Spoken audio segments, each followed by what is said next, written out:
오늘은 본문의 말씀이 어제서 하나님 만날 기회를 놓치지 말라라는 제목으로 함께 은혜 시간을 나누고자 합니다. 전 세계 하루 평균 사망자가 16만 명이라고 합니다. 지금도 죽어가고 있는 사람들이 있죠. 우리나라 하루 평균 사망자는 몇 명쯤 될까요? 생각해 보셨습니까?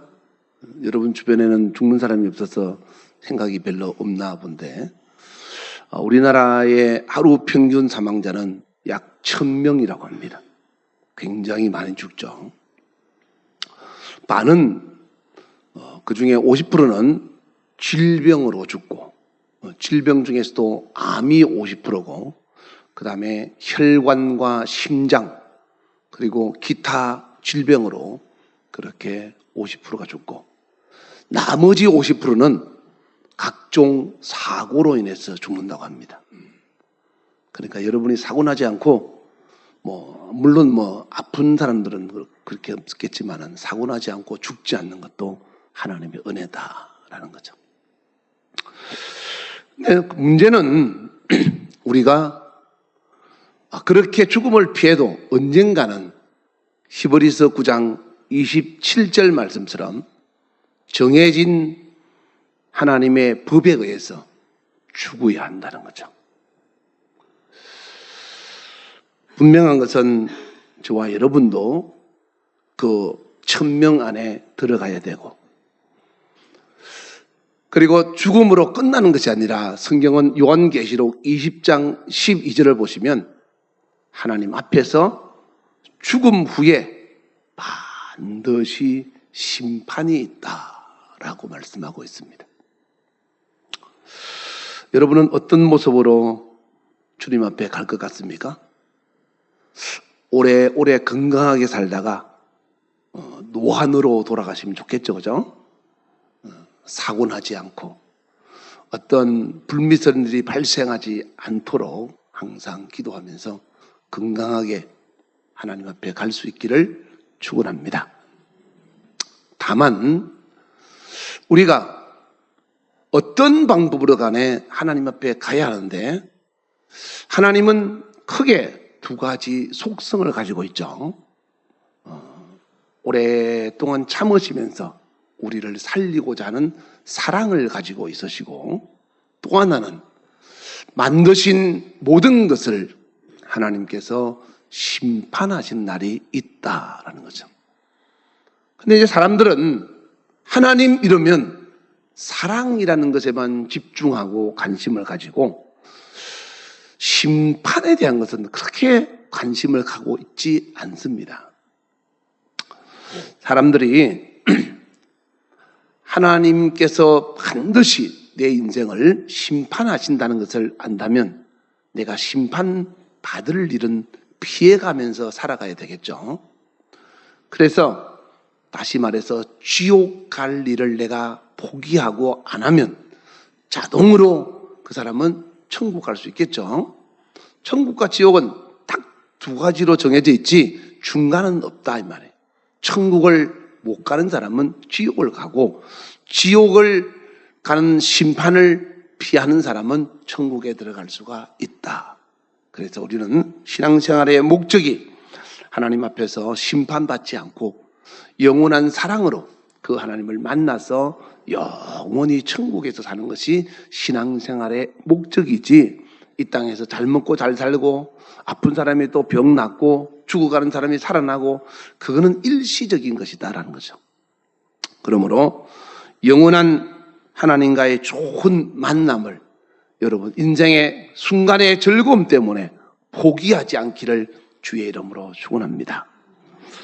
오늘 본문의 내용은 아모스 선지자를 통해서 하나님께서 이스라엘이 두 나라로 나누어지고 난 다음에 북이스라엘에 대해서 예언하신 내용입니다.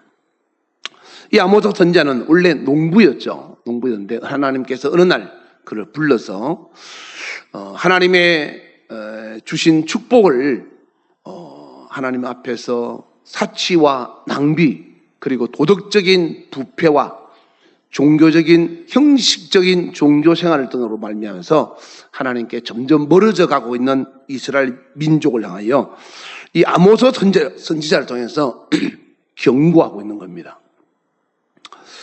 오늘 본문 4장 12절에 보시면 하나님이 이 아모스 선지자를 통해서 이스라엘 민족에게 앞에 있는 내용을 쭉 경고하고 난 다음에 마지막으로 하나님이 말씀하기를 이스라엘아 내 하나님 만날 준비를 해라. 이 말은 이렇게 살아서는 하나님을 만날 수 없다 이 말이죠. 너희가 그렇게 살면 하나님 만날 수 없다. 여러분 교회 올 때 자고 일어나서 대충 해서 오십니까? 아니면 누구 만나러 갈 때 대충 해서 나가시나요? 아니죠. 최대한 이쁘게 그리고 잘 갖추어서 그리고 단정하게 그렇게 하지 않습니까? 이와 같이 우리가 만나야 될 하나님도 대충 살다가 하나님을 만날 수 없다 이 말이에요. 하나님은 반드시 하나님께서 정해놓은 천국 커트라인의 기준에 합당한 자를 드린다. 그래서 모든 교회가 다 천국 갈 수 있고 모든 교회가 세상 사람들처럼 다 지옥 갈 수 있다. 그래서 하나님은 상대평가하지 않고 절대평가를 하신다. 저 사람보다 내가 신앙생활 잘하니까, 저 사람은 주일 빠졌지만 난 주일 빠지지 않으니까, 저 사람은 11주 생활하지 않는데 나는 11주 생활하니까, 그것이 기준이 되지 않는다라는 거죠. 하나님 앞에서는 하나님께서 보시기에 그리고 하나님이 요구하시는 천국의 커트라인에 합당한 자는 모두 들어갈 수도 있고 거기에 합당하지 못하면 모두 버릴 수도 있다. 그래서 어떤 사람이 천국에 올라가서 주님이 구원하시는 교회의 광경을 하나 봤더니 하나님이 보여주시는데 300명 되는 교회에 불과 천국 가는 사람은 8명밖에 되지 않더라라는 거죠. 놀라운 일이죠. 숫자가 말하는 것이 아니라 그 사람이 하나님 앞에서 어떻게 거듭나고 변화되고 하나님을 만날 준비가 되어 있느냐라는 거죠.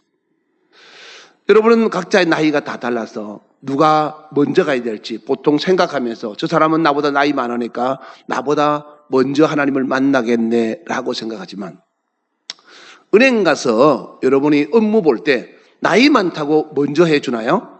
그렇지 않죠. 병원 가도 은행 가도 요즘은 번호표 뽑는 대로 나이와 상관없이 외모와 상관없이 번호표 순서대로 일을 처리하는 것처럼 하나님은 우리의 인생의 나이와 상관없이 하나님께서 선택해서 부르는 사람대로 하나님 앞에 가야 한다라는 거죠. 그러므로 나는 나중이겠지, 나는 아니겠지, 나는 한참 있다 가겠지 하는 그런 착각은 버리고 언제든지 항상 하나님을 만날 준비를 하고 있기를 주의 이름으로 축원합니다. 그래서 아모스 5장 4절에 보시면 뭐라고 5장 14절에 보시면 뭐라고 말씀하시는가 하면 하나님을 만나려면 너희가 살려면 이 말이고 하나님을 만나려면 이 말이죠. 선을 구하고 하나님 보시기에 선을 구하고 악을 구하지 말라. 성경은 하나님이 보시는 선은 하나님의 말씀에 순종하는 삶이고 하나님이 보시는 악은 하나님의 말씀과 다르게 살아가면서 하나님의 존재를 인정하지 않는 것을 악한 자라고 그렇게 표현합니다. 만군의 하나님 여호와께서 너희 말과 같이 너희와 함께 하시리라. 그러므로 여러분의 삶에 있어서 언제나 하나님의 경고가 사랑으로 다가올 수 있기를 주의 이름으로 축원합니다. 여러분 자녀들이나 여러분이 알고 있는 지인들에게 또 가까운 사람에게 말할 때 너 이렇게 하면 내가 가만 안 둬? 너 이렇게 하면 해주지 않아? 어떤 보상에 대한 이야기나 이런 경고는 왜 하죠? 심판이 목적인가요? 아니죠. 심판이 목적이 아니고 그 사람을 살리고 그 사람을 사랑해서 축복하기 위한 하나님 뜻이다 이 말.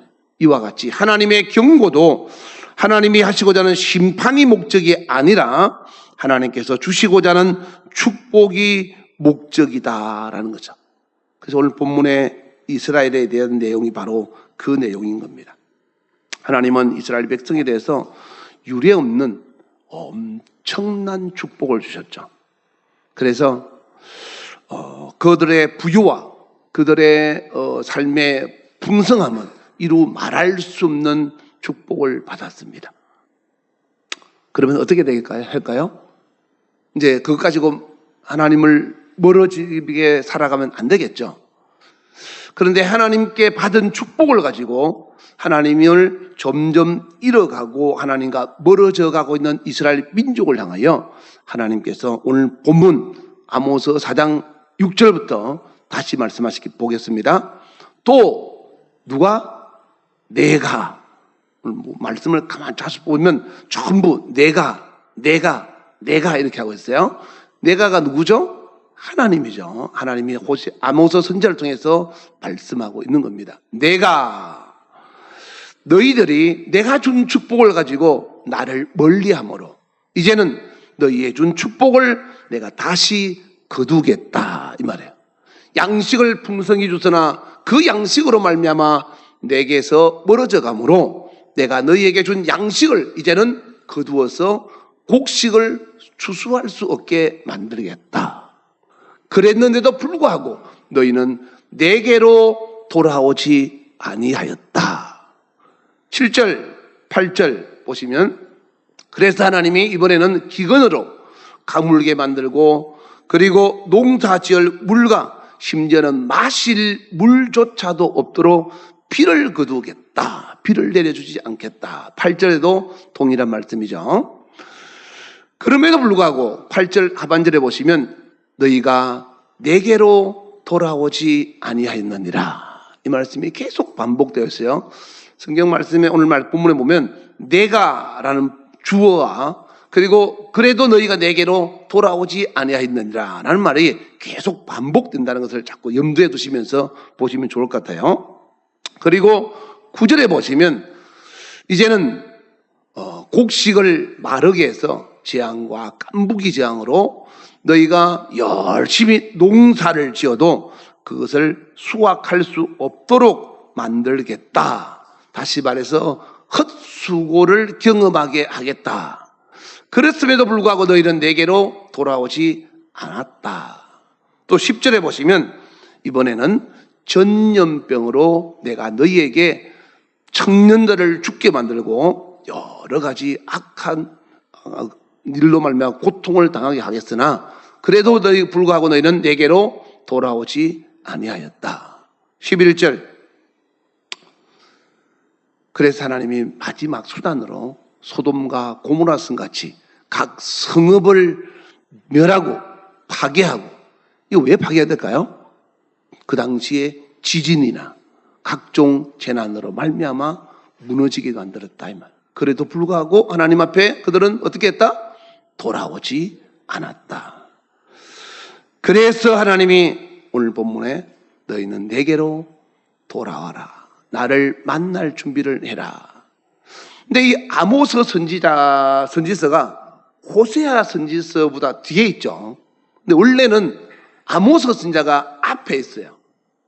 연도를 따지면 아모스를 통해서 하나님이 먼저 이렇게 말씀하시고 호세아를 통해서 말씀했는데 호세아서가 하고 아모스는 북이스라엘에 대한 예언이거든요. 이제 북이스라엘에 대한 예언은 동일한 내용의 예언인데 두 사람이 호세아와 아모스는 북이스라엘에 대해서 동일하게 예언을 하고 있는 겁니다. 그래서 호세아서 6장 1절을 보시면 이스라엘 민족들이 야 큰일 나겠다. 우리 돌아가자. 하나님께로 돌아가자. 그래서 하나님께로 돌아가자고 다 외쳤던 겁니다.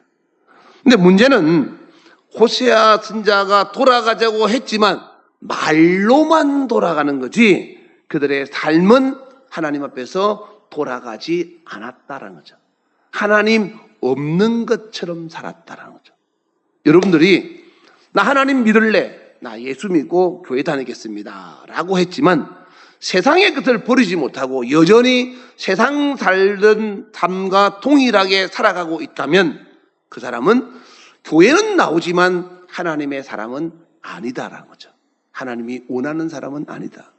하나님의 사람은 옛 하나님을 알지 못하는 삶을 버려라.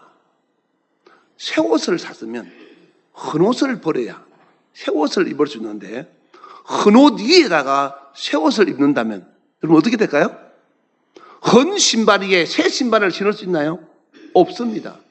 벗어서 버려야 하듯이 하나님 앞에서 우리는 과거의 것을 벗어버리고 하나님께로 돌아가야 됨에도 불구하고 이스라엘 민족들은 돌아가자고 말은 했지만 하나님께로 돌아오지 않았다. 그 뒤에 이 결과가 어떻게 됐는가 하면 북이스라엘은 결국 BC 722년에 예수님 오시기 700년 전에 나라가 다 망해서 아수르에 의해서 이웃나라 아수르에 의해서 망해서 나라 자체가 없어져 버렸어요. 하나님의 경고와 예언은 오래 참으시지만 반드시 심판하신다. 그러면 이제 밑에 남유다가 남았잖아요. 나라가 두 쪽이 나눠졌으니까 남유다는 그러지 말아야 되잖아요. 같은 민족이 당하는 걸 봤으니까. 우리나라처럼 만약에 북한과 남한이 있다면 북한이 심판받는 것을 봤으면 남한은 어떻게 되겠습니까? 북한처럼 안 해야 되잖아요. 그런데 남유다도 북이스라엘처럼 따라하는 거예요.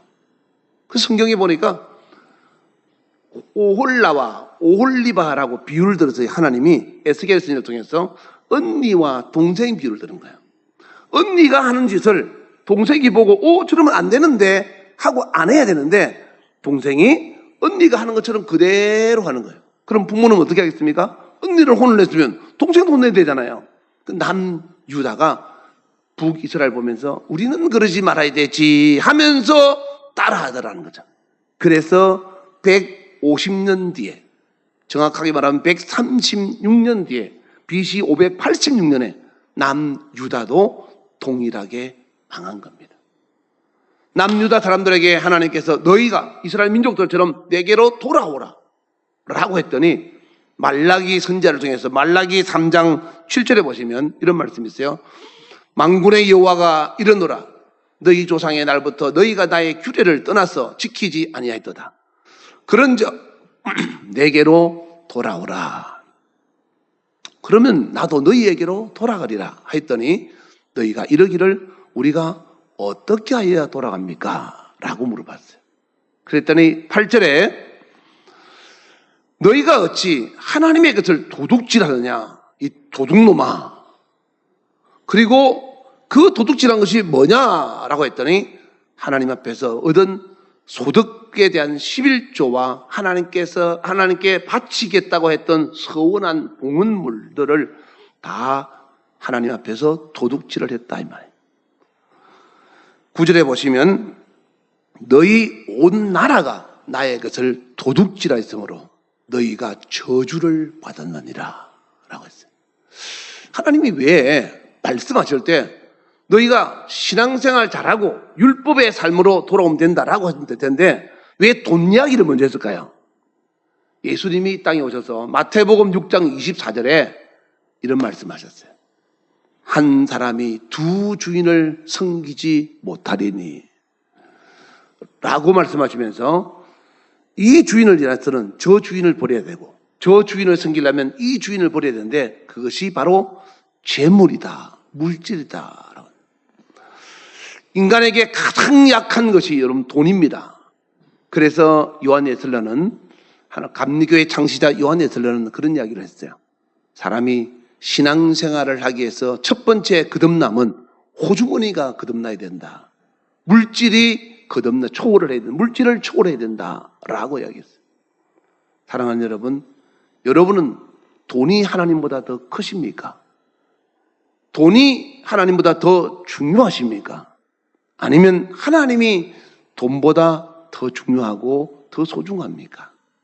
여러분 스스로가 자문자답해 보시고 돈을 포기하고 하나님을 선택할 수 있는지 하나님 앞에서 여러분들은 스스로 판단하고 생각해 보시기를 주의 이름으로 축원합니다. 아침에도 제가 일부 예배 때 이런 비유를 들었어요. 여러분 일하다가 비행기 타고 어디를 가야 될 시간이 다가오면 여러분은 비행기 시간을 보면서도 비행기 시간이 다 됐네.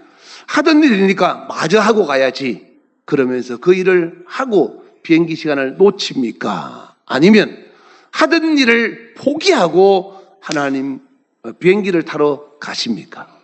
아마도 대부분이 다 후자를 택할 겁니다. 그런데 왜 설거지 하다가 기도할 시간 되면 설거지 마저 하고 해야지? 왜 일하다가 하나님께 예배 드리러 가야 될 시간 되면 오늘은 바빠서 못 가겠네. 나중에 다음번에 가야지. 그렇게 미루고 또 미루느냐 이 말이에요.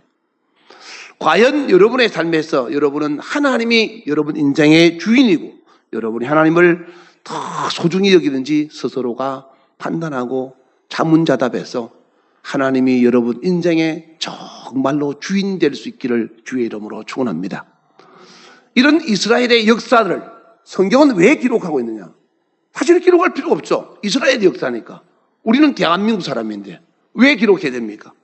우리가 그 이스라엘 역사를 알 필요도 없고 우리가 생각할 필요도 없습니다. 그런데 성경에 기록해서 믿는 모든 자들에게 이렇게 보여주는 것은 고린도전서 10장 11절을 보시면 일어난 일들을 왜 기록했냐 하면은 우리에게 본보기가 되고 말세를 만난 우리 모두를 깨우치게 하기 위해서 기록되었다라고 성경은 기록하고 있습니다.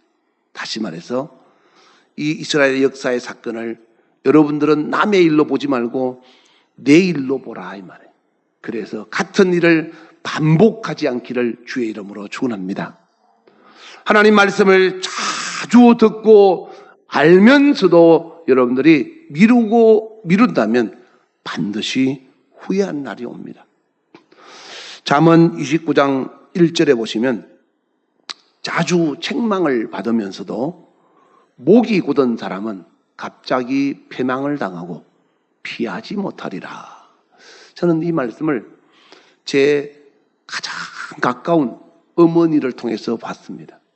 우리 어머니는 처녀 때 교회를 다니고 그리고 시집을 갔는데 시집 가서 보니까 일하지 않으면 안 되고 돈 벌지 않으면 살 수 없는 상황이었습니다.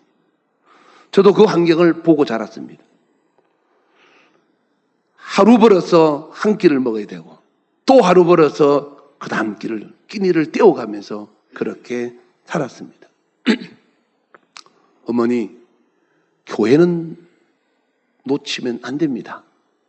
신앙생활은 늦어지는 것만큼 후회합니다. 알았다. 내가 다음 주에는 교회 가마.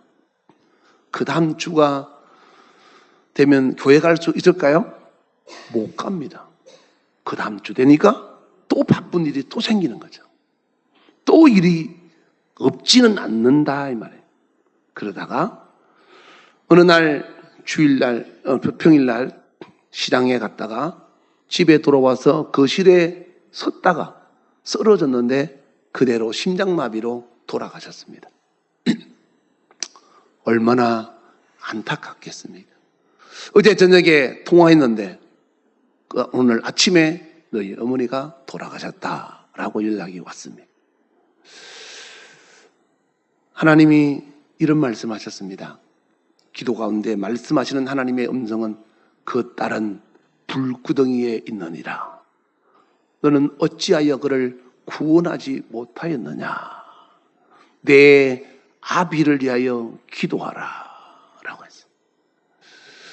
그때부터 이제 우리 아버지는 무조건 구원을 얻어야 되니까 우리 아버지를 위해서 정말로 전도하기 위해서 온 신경을 집중하고 기회만 되면 예수 믿으라고 교회 가라고. 근데 믿겠습니까? 평생을 안 믿은 분인데 한 70이 다 돼갔는데도 그 당시 예수 믿겠냐 이 말이에요. 그래서 하나님 앞에 하나님 우리 아버지가 예수 믿을 수 있는 방법을 허락하셔서 어떤 것도 좋으니까 예수 믿고 천국 가게 해주세요. 그러다가 저희 아버지는 암이 걸려서 예수를 믿고 천국 가게 됐습니다. 여러분, 건강하게 살다가 지옥 가는 게 좋습니까?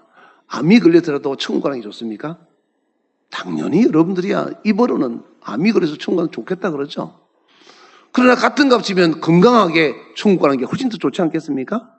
그런데 사람들은 어리석게도 알면서도 전자를 택한다 이 말. 다시 말해서 건강하다가 지옥 가는 것을 택한다 이 말이에요.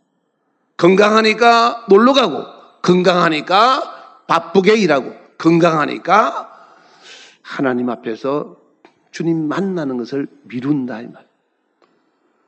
여러분이 정말로 어떤 시한부 인생의 사람처럼 저희 아버지같이 앞으로 6개월밖에 살지 못합니다 라고 한다면 여러분 어떻게 하겠습니까? 직장 계속 다니겠습니까? 아니면 하던 하나님 보시기에 합당하지 못한 일을 계속 하겠습니까? 아마 며칠 남지 않았다는 선고를 받으면 여러분들은 스스로 하나님 앞에서 살기 위해서 하던 일을 버리고 그리고 포기하고 하나님 앞에서 하나님 살려주십시오 라고 할 겁니다.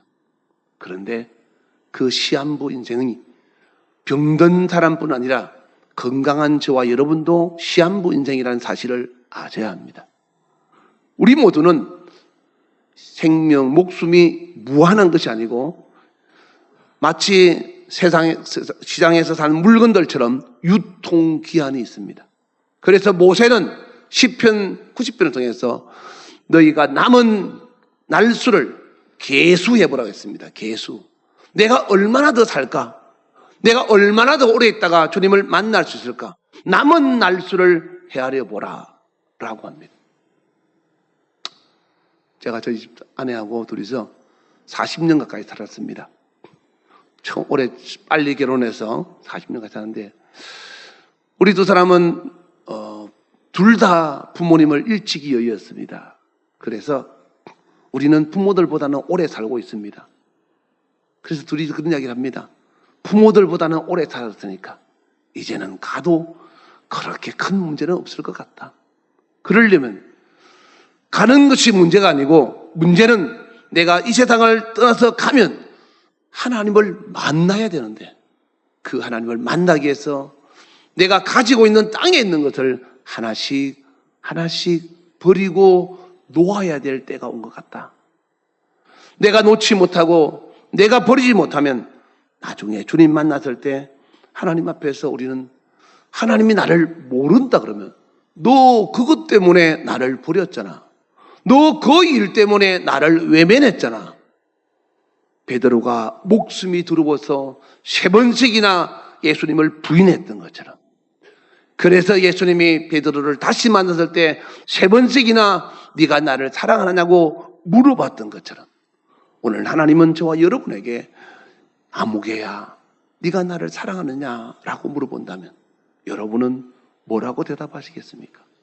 사랑합니다. 당연히 사랑하죠. 그러니까 제가 주일날 교회 왔죠. 그럴까요? 여러분 정말 사랑할까요? 사랑해서 어떨까요? 여러분 사랑하지 않아도 얼마든지 만남은 가질 수 있고 사랑하지 않아도 얼마든지 밥 사주고 커피 사줄 수 있습니다. 그러나 중요한 것은 마음이다. 마음. 그래서 성경은 하나님께서 우리에게 가르치고 있는 성경교육의 가장 첫 번째가 하나님을 사랑하고 두 번째는 이웃을 사랑하라는 것을 하나님께서 가장 중요하게 가르치고 있는 겁니다. 바울은 하나님을 배척하고 자기 방법대로 살던 사람이었습니다. 공부도 참 많이 했죠. 그러다가 다메섹 도상에서 길거리에서 예수님을 만났습니다. 바울이 예수님을 만났을 때 예수님이 하셨던 말씀은 너 왜 나를 핍박하냐? 라고 물었습니다. 내가 언제 예수님 핍박했습니까? 바울은 예수님을 핍박한 적이 없었습니다.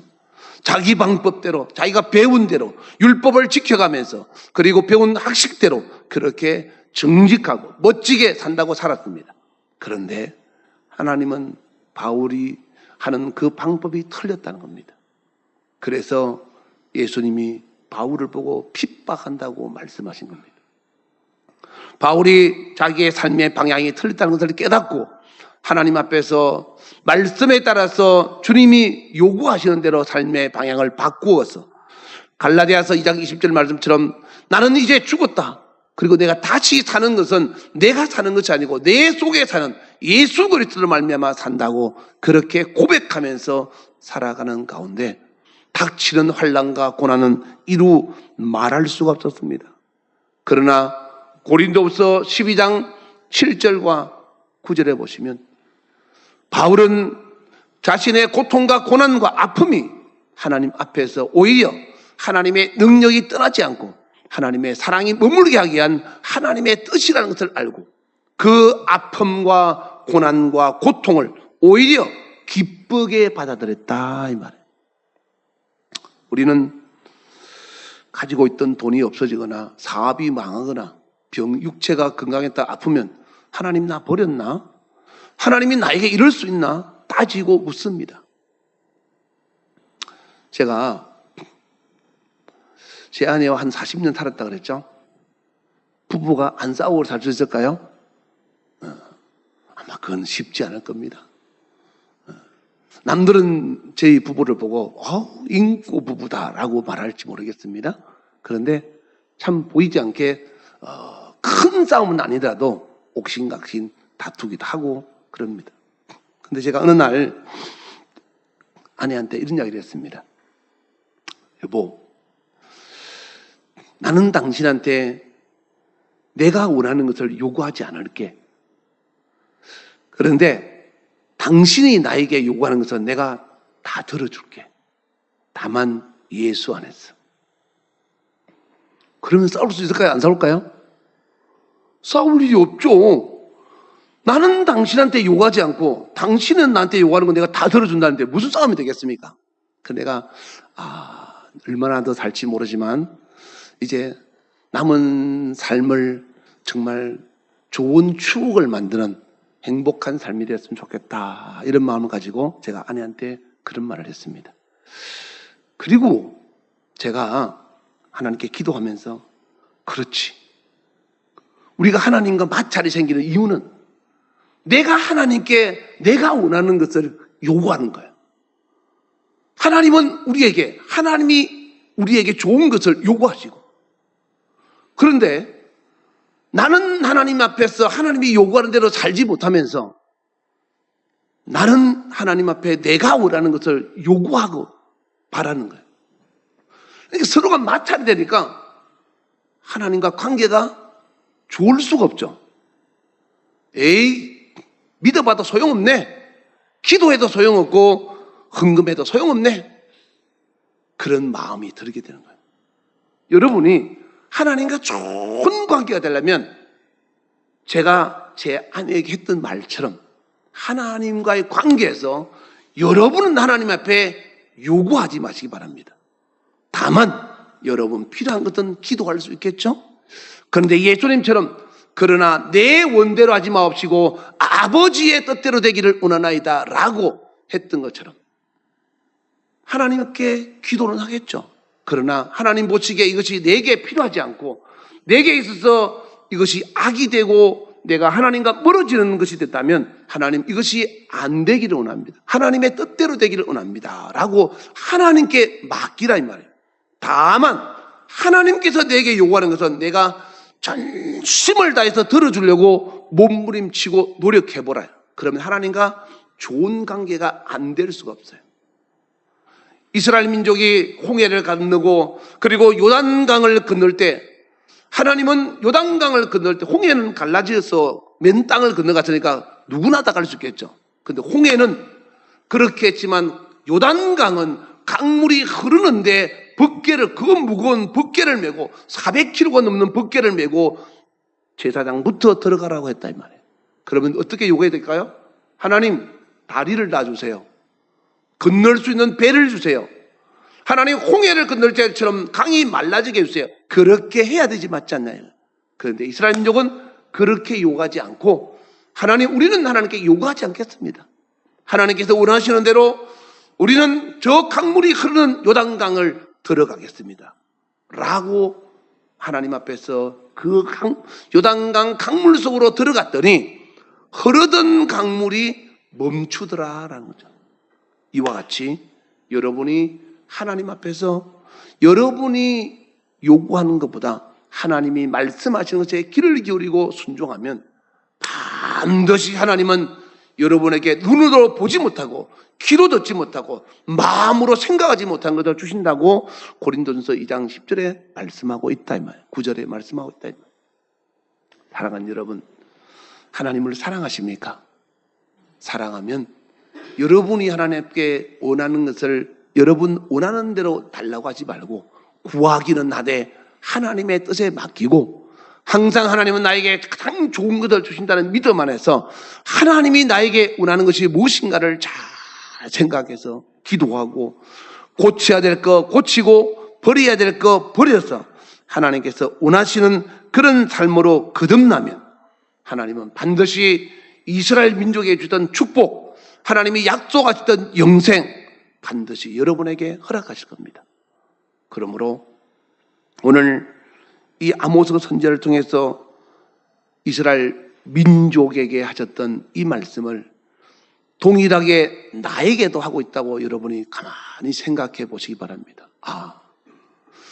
이스라엘 민족에게 기근이 오고 그리고 농사를 지어도 헛되고 그리고 전염병과 각종 여러 가지 사건으로 말미암아 하나님이 하나님 되심을 나타내고 있음에도 불구하고 하나님이 경고하고 있다는 사실을 알지 못하고 그들은 여전히 돌아오지 않았던 것처럼 나는 지금 내 삶에 이런 어둡고 힘들고 고통스럽고 아픈 일들을 겪으면서도 하나님 앞에 돌아오지 않고 오히려 그 일을 내가 해결하기 위해서 하나님께 더 멀어진다면 우리는 걷잡을 수 없는 후회의 날이 다가옵니다.